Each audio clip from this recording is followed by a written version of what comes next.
Page 85, last paragraph. These remains, there remains the important question of the opportunity which we must provide to our youth for serving the nation at their crucial juncture.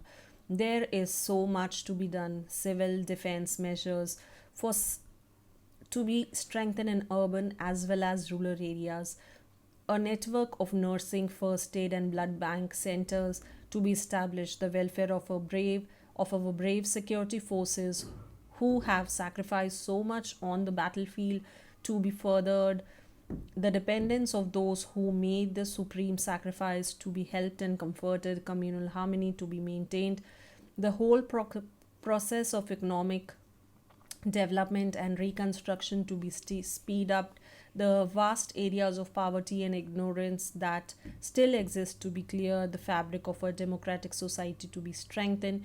These are a thousand other problems confront us today. Surely it should be beyond our integrity to organize a vast national youth movement which transcending all political, communal, religional.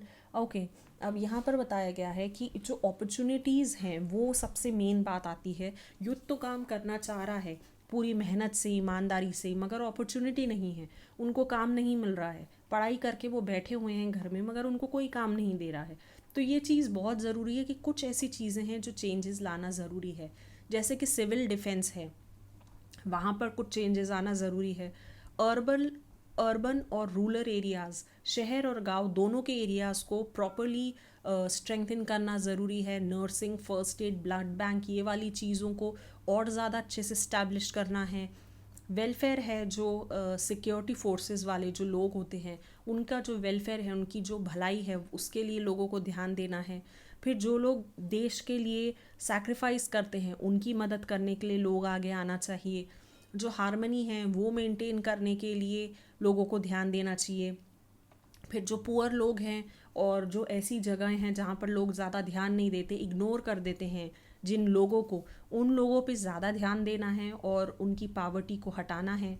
Poverty हटाने का मतलब ये नहीं होता है कि जो गरीब लोग हैं उन्हीं को हटा दिया जाए.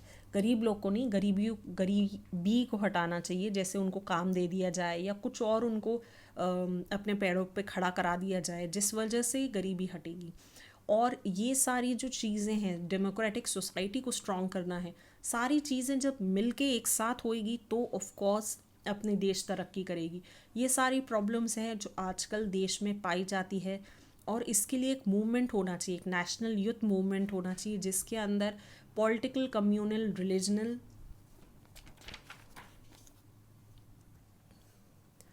and linguistic diversity can mobilize our youth for noble task of defending and developing free India and canalize the mighty upsurge of patriotism that we have witnessed in recent days. और ये सारी जो डाइवर्सिटीज़ होती हैं, रिलीजनल हुई, political हुई, सारी जो डाइवर्सिटी है, लैंग्वेज वाली डाइवर्सिटी हुई, जो अलग अलग चीज़ें हैं, उन सबको हटा के एक होके सबको अपने देश के लिए तरक्की करना है, उन्नति करना है, भले वो पेट्रियाटिक वे में हो या किसी भी वे में हो, डेवलप करना है अपने देश को. The younger generation today faces challenges graver than any with which their forefathers were confronted. What is at stake is nothing less than whether a secular and democratic nation founded on the principle of justice, liberty, equality, and fraternity can survive in this nuclear age. Destiny have given us the privilege of providing the answer to this momentous questions, and I am confident that when the history of this turbulent era comes to be recorded, our young men and women will not have been found wanting. Okay.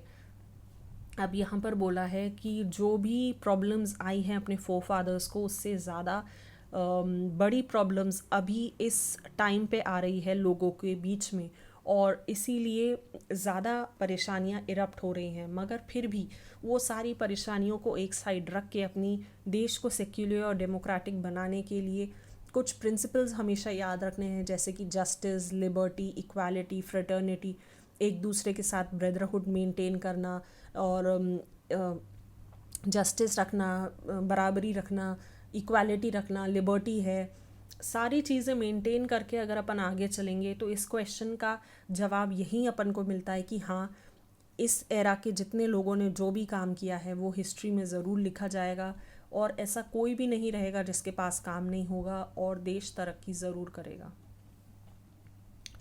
ये chapter यहीं ख़त्म होता है। अब मैं इसकी आपको exercise कराऊंगी। Okay, word power.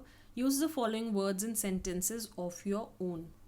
अब यहाँ पर जैसे कि ये वर्ड्स हैं, ये मैं आपको होमवर्क दे रही हूँ, क्योंकि ये सारे वर्ड्स जो हैं, servitude, onerous, Vanguard, endurance, pettiness, ये सारे वर्ड्स की जो मीनिंग है आपको ग्लॉसरी में मिल जाएंगे आराम से, और ये वर्ड्स जब मिलेंगे तो इसके सेंटेंस बनाना बहुत आसान हो जाएगा। B, match the words in column A with the meaning in column B. Onerous is needing great effort, forge, make forward movement, pulsation, heartbeat, stirring, causing strong emotion, futile, fruitless, turbulent, disturbed. Okay.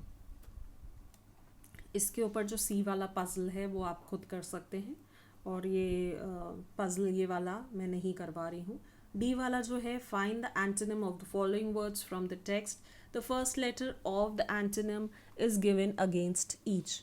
Native, foreign, weaken, strengthen, spiritual, physical, defeated, victorious, meek, proud, successor, predecessor, wisdom, ignorance, peaceful, turbulent.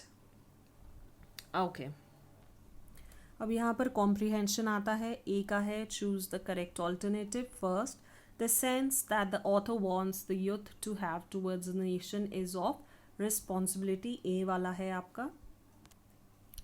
Second, the maintenance and strengthening of freedom needs B, great effort. Third, a system of government in which people vote to choose representatives to govern them is A, democracy. Fourth, according to the author, the crucial element in the progress of nation is knowledge, A. Okay, इसके बाद आपके B के कुछ 12 questions हैं, सी के 5 हैं, और D के भी 5 हैं। तो ये सारे क्वेश्चन आंसर्स मैं आपको दे दूँगी। ओके, चैप्टर यहीं कंप्लीट होता है।